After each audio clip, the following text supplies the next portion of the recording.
Welcome to the Midnight Gathering with Nancy Nightmare and the Wizard. Journey with us where the bizarre, the mysterious, and the macabre meet. And welcome to episode 2 of our podcast. Happy full moon too if you're joining us. That's right. It's a full moon. How? New beginnings. And we've had a lot of fun researching this one for this week's episode. We sure did. Wow, he looked like he was being held, under duress when he said that. Well, you did. Okay. Well, I love this film. I'm going to go ahead and say a controversial statement. This is my favorite of the Conjuring universe films. Really? I love this film. I stand by it. And even after reading the IMDb score, which shocked me, I think this is a great film. And which film is this that we're discussing today? Funny you should ask, Wizard. In this episode, we're going to explore Annabelle, the 2014 film that serves as a prequel to The Conjuring. All right. I'm going to say when I first watched the film, it was a 5, but upon recent rewatches, I'm going to give this one an 8. That's because I love it. No. I think it's a really great film, and we will discuss today why it's a great film. And if you haven't watched it, you should watch it. And if you have watched it, you should watch it again because it's pretty great. I mean, I would, again, as I did in the last episode, assume that most people who are watching this have seen the Conjuring universe films, at least the first couple. Okay. But if you have not, yes, I recommend you watch it. The things I love the most about the film are I love a period piece. So I'm already in. Costume set, perfect. Cinematography, again, that big, long murder scene shot, and we'll talk about that a bit. Okay. And also, I love a doll. Absolutely. Now, time period-wise, what time period are we in, Nancy Nightmare? 60s. All right. That felt like a quiz. That felt aggressive. I don't know why that felt aggressive. Well, I think we should mention for folks the time period who haven't watched the film. Okay. I would also like to point out that I do love dolls. I'm a doll collector. Yes. If I wasn't creepy enough, now I've become more creepy. And I'd also like to point out that Wizard is a little afraid of my dolls. I would also say yes. So I already have skin in this game. And I support Annabelle. And don't think she was that bad of a doll, I have to say. All right. Well, let's get right into it. Let's get into it. So, as I mentioned, it serves as a prequel to The Conjuring, and it dives into the origins of the cursed doll that would later haunt the Warrens' occult museum. Directed by John R. Leonetti, Annabelle is set in the late 1960s, if you were wondering, and follows a couple, Mia and John Form, who are excitedly preparing for the arrival of their first child. Their quiet life takes a dark turn, oh, doesn't it always, when John gifts Mia a rare vintage doll to complete her nursery collection. Who doesn't have a whole collection of creepy dolls in the nursery? That's what I say. Who doesn't? I don't know anyone who doesn't. You wouldn't. Soon after, the couple's home is invaded by members of a satanic cult. And in the ensuing chaos, the cultists die, with one of them holding the doll and bleeding on it. I didn't write that, but bleeding on it. This traumatic event sets off a chain of supernatural occurrences, and it becomes clear that the doll has become a conduit for an evil entity. No surprise there. I don't like that you're looking at some of my doll collection. I wasn't. They hurt you. Like the Warrens, I try not to look at the dolls. You don't want to piss them off. No, you really don't want to upset them. Yeah. Okay. Yeah, I think it's interesting that they decided to choose the 1960s as their backdrop for the film. No coincidence, because that also had to do with the Manson murders as well, which they tie into the film. Yeah. But the opening scene, it shows the nurses talking about the origins of how they obtained the doll, which ties into the first Conjuring film, which I thought was really cool. So Yeah. And it was clearly, as you said, a callback to the Manson murders. Absolutely. There was a great environment of hippie cults in the late 60s, apparently. I was not there. I mean, am I a mortal being? An immortal being? Perhaps. But if I were, perhaps I'd be able to speak better. It's a podcast. Pull it together. Okay, I'm pulling it together. Okay. Professional. Very professional. As strange incidents intensify, Mia becomes increasingly fearful of the sinister presence tied to the doll. She should have become fearful earlier in the film, before she put the blood-covered doll back in the nursery when it reappeared. But anyway, the malevolent spirit haunting Annabelle targets Mia and her unborn child, Leah. Leah and Mia. Ew. Subjecting them to a series of terrifying encounters that escalate as the story unfolds. The film's suspense builds as Mia struggles to protect her family from the dark forces at play, leading her to seek help from a priest. Every movie. Yep. And a bookstore owner with knowledge of the occult, Evelyn, who I love, which is another reason I love this. Probably because I love books and I love witches. Yeah. And you got to like double up on your juju, right? So like you get the priest and you also get the witch. That's right. Get the witch. Yeah. Despite their efforts, though, the demonic force persists, and Mia finds herself drawn into a harrowing battle with the supernatural, putting her and her baby's life at grave risk. Yeah. I also want to point out, too, that in the opening scenes of the film, we see the family walking along with their neighbors, the Higgins, talking about the baby.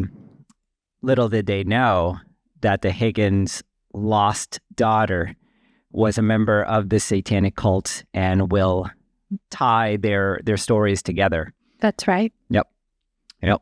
So the real Annabelle, unlike the porcelain horror in the films, the real Annabelle was a simple Raggedy Ann doll.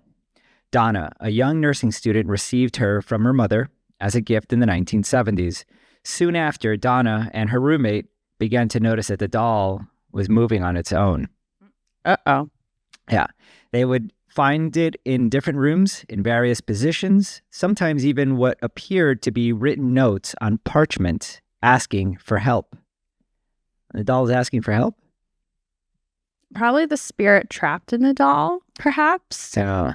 But that doesn't make sense, right? Because what is Annabelle Higgins asking for help from? And it's very confusing because, let me get this straight. So Annabelle was possessed and then she died and then her and the demon ended up in the doll? That is, I think the demon would possess the person, and then in that scene where she's found dead on the ground from that one drop of blood, the demon transferred into the body of Annabelle, the doll.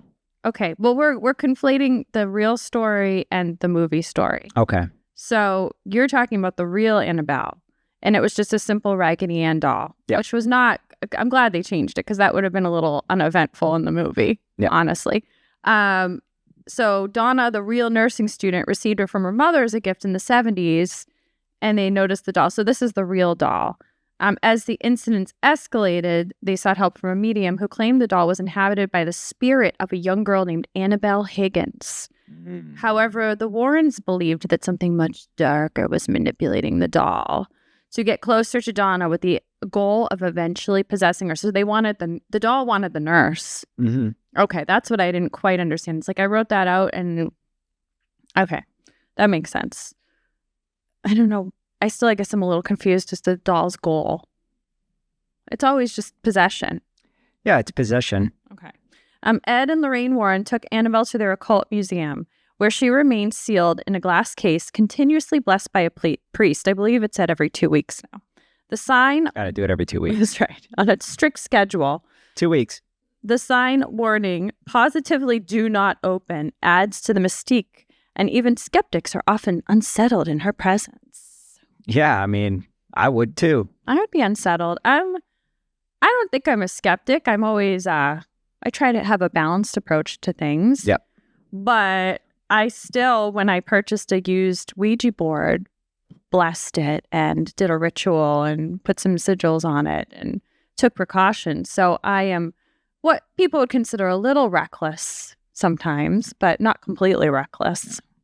Well, so long as you bind the powers of that potential demon, I think you should be good. I mean, I would hope so. Yeah. You know, I took all the steps. Yeah. And Ed and Lorraine Warren also had skin in the game. They're making money from this. So Right. the more lore that can be created around the doll, the better. I don't know. I don't know. You don't trust dolls. I don't trust dolls in general. I'm a friend to the dolls. So Yeah.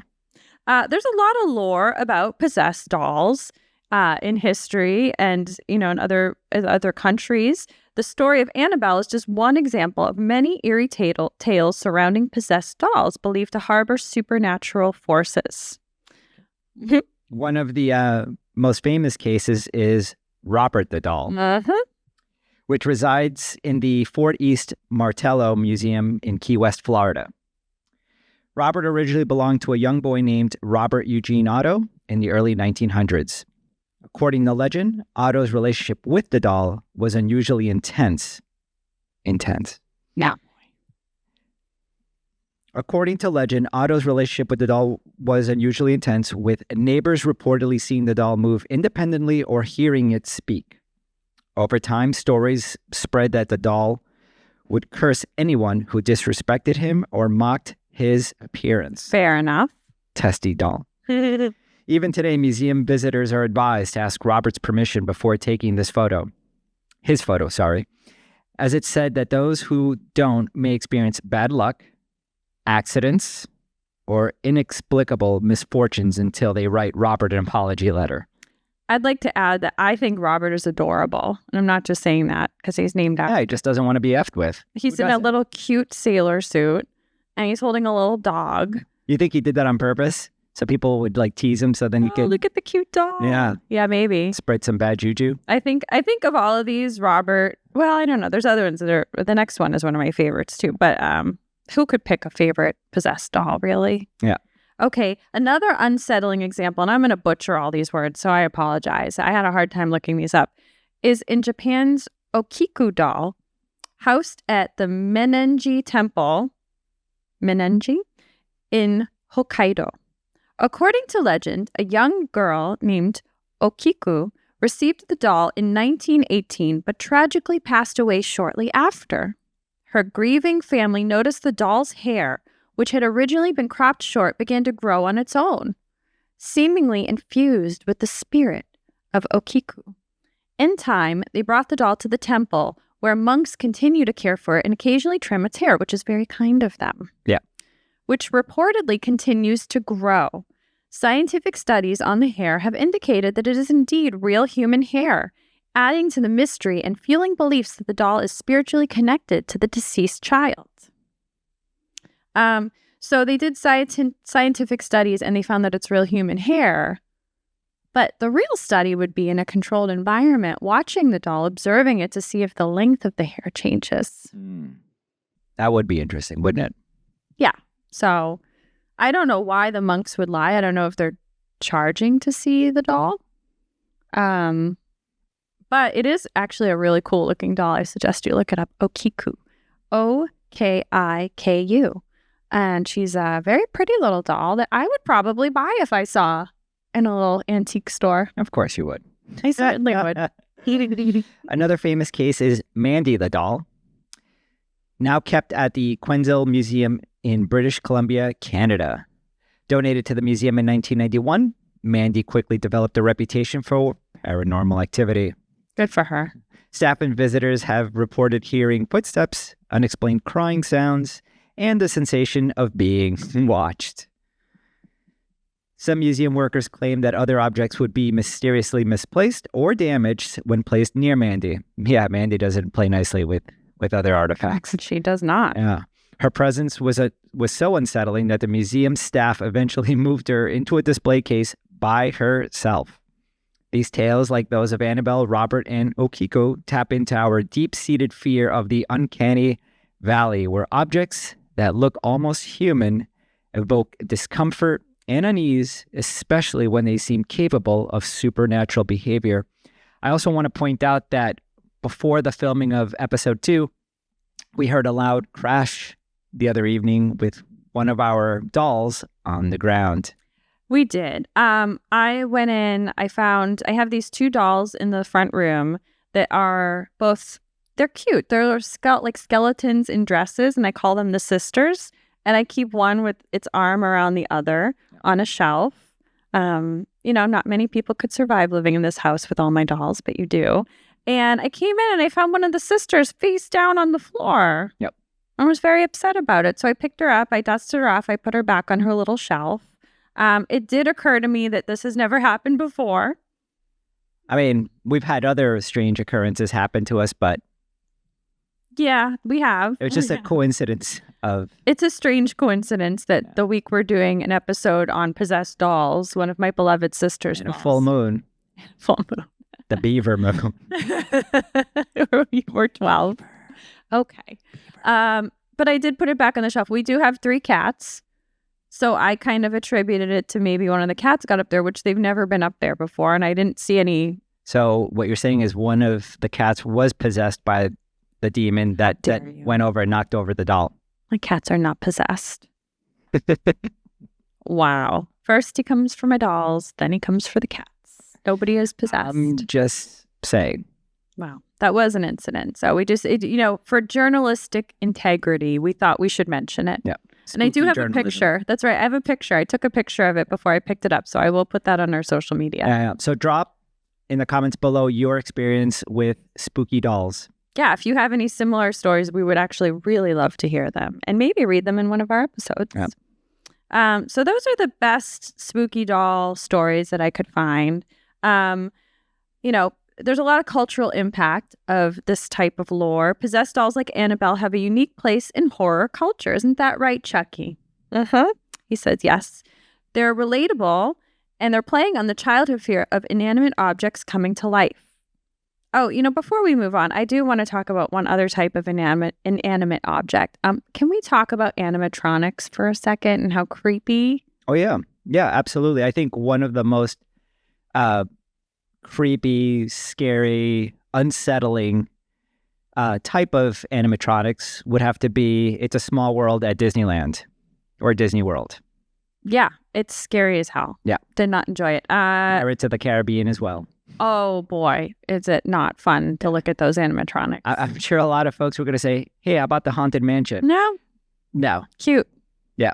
Very cute. We kind of know what we're getting into. However, It's a Small World. It's not its intention, but is it? Something wrong with animatronics in general. And this is weird because I love dolls, but I do not like an animatronic. Yeah. So possessed dolls like Annabelle have a unique place in culture.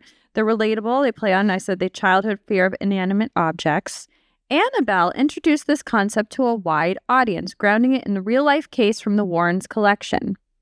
This brought a level of realism to supernatural horror, again, like it did with The Exorcist in our last episode, making the events in the Conjuring universe feel closer to reality. The power of the Annabelle story lies in its plausibility. It's not just a tale of a haunted doll, but it's an exploration of how our own beliefs gives power to objects. This taps into a psychological effect where people attribute events to the doll and feel that it holds a dark energy, even when they logically know it's just an object. Or is it? I mean, if we look at the power of prayer or spell work, if you're into witchcraft, voodoo dolls, so energy is constant. It can't be destroyed nor created. It always has been, always will be. So the idea of either good or bad being put into objects, I'm a believer. I mean, it's plausible. In many cultures, there's lore around things that are created in the human form, whether it's a puppet or a sculpture. I know even in Amish culture, they don't make dolls with faces because it's a graven image. They don't want to make anything in the image of humans because that's God's job. So there's just a lot of lore in general. Like you said, voodoo, trying to think. I know every culture, and there's something in Islam even about dolls. I know children are allowed to have dolls, but there is some. I was on one of my doll collector boards reading from someone that they said that their parents were hesitant to let them have dolls for religious reasons, that it was forbidden. So I don't know. I was unable to really confirm that, but there's a lot of lore around dolls, and I, as an only child growing up, thought of them as my friends and would have been thrilled if one of them had come to life and kept me company. You're thinking about Kimberly right now, aren't you? Yeah. Kimberly is my oldest doll. She may have been missing an eye at one point that my mother painted back on her little face. She's weird, Barbie. She's not weird. She has character. She's weird. And she told me she doesn't really like you, which I kind of don't blame her. Oh, crap. Okay. Like sleep with one eye open. Gripping that pillow tight. That's right. Well, in conclusion, the allure of possessed dolls like Annabelle comes down to the fear of the unknown, doesn't it always? It really does. Yeah. Annabelle's story plays on our deep-rooted fear of inanimate objects coming to life and challenges us to question what might linger in the mundane. Whether or not you believe in haunted dolls, Annabelle has left a lasting impression on horror and popular culture. And that is true. Absolutely. Absolutely. So, creepy dolls. I almost purchased the Annabelle doll at Spirit Halloween. Every year I almost purchase her. And then I always second think it. It's interesting as you were talking about the lore of creepy dolls. I'll never forget one day we were driving around in Burbank in LA. And do you remember the song Devil Doll coming on just like out of the blue? Actually, that happened more than once to us. Yeah, that happened once in the car. Devil Doll came on, which is one of our songs. Yep. And it happened to me alone during that same time period, separate phones. Yep. I had it also happen. I think it was like 2 or 3 times. We had an app called SoundQ, which we used for live shows, for tracks to play with. Yep. And on my phone, it just kept going. It was always Devil Doll. It kept going off. Yeah. Now, living in Southern California, it shouldn't be a surprise to anyone, but it was just one of those like head-scratching moments like, I potentially could have set it off in my back pocket, but both of us separately at different incidents. Highly unlikely, for sure. Yeah. And that was kind of a time where we were questioning what we were doing and like, should we keep going? Does it matter? Well, it's obvious. I mean, the Dark One wanted us to keep going. And so we said, yes, we will. Yeah. Apparently, this is something supernatural that's supposed to happen. No. But I thought of all the songs, it just kept replaying Devil Doll. I really enjoy that song. I do a monologue at the end that's absolutely unhinged. I think I did it on the recording, but I love doing it live. Yeah, it was really, really bizarre. Yeah. Yeah. Yeah, but I'm not going to stop collecting dolls. This is not going to affect how I feel about dolls in general. So if anything, it's going to ramp it up. I always go to thrift stores. I love thrift stores. So when you think about objects holding energy, I mean, half the stuff in this house belonged to somebody who's probably passed. Yeah, and especially being in New England, going into these thrift shops, you never know what you're going to find. I mean, there are homes here that are built like in the 1700s, 1800s. Oh, yeah. So the other day at a thrift store, I found a wheelchair from 1910. Yeah. And I really wanted to buy it, but it was $500. And what I wanted to do, hilariously, is buy the Annabelle doll that I keep seeing and put it in the wheelchair. Yeah. I mean, probably inappropriate, yes, but like how creepy is that? Yeah. Yeah. And then, oh my God, can you imagine we wake up in the middle of the night and we hear... Dude, go to bed. Seriously.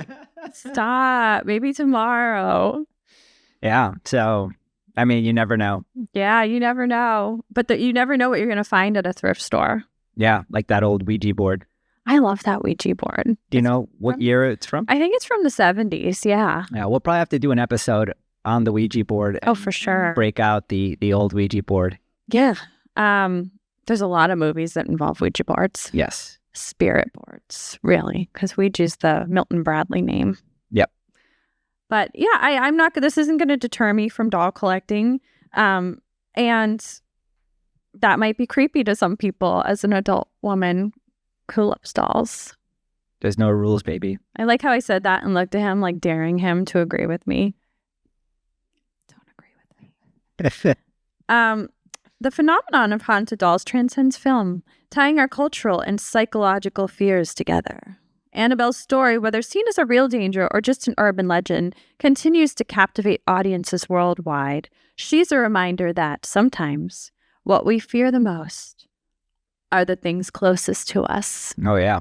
Well, that's how that whole doll and craziness happened, right? The priest is like, yeah, you should totally, if you want to get comfortable with the things that haunt you, do more of that in your life, right? So, Oh, yeah. like, okay, well, we're gonna bring this doll home, and the priest's advice would have been good advice for most situations. Yeah.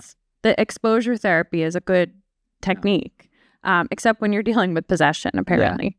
my favorite scene, or one of my favorite scenes in the film, is when the priest is leaving the building in Pasadena, and he's got the doll under his arm, and it's like midnight. It's like, of course you're in LA. Nobody's like, you were that in. Oh, it's a priest with a creepy doll. That's fine. Yeah. There's a lot of fun scenes. I do like when he gets to the front of the church and it just tosses him back. Yeah. It's like, not her. She's not coming in here.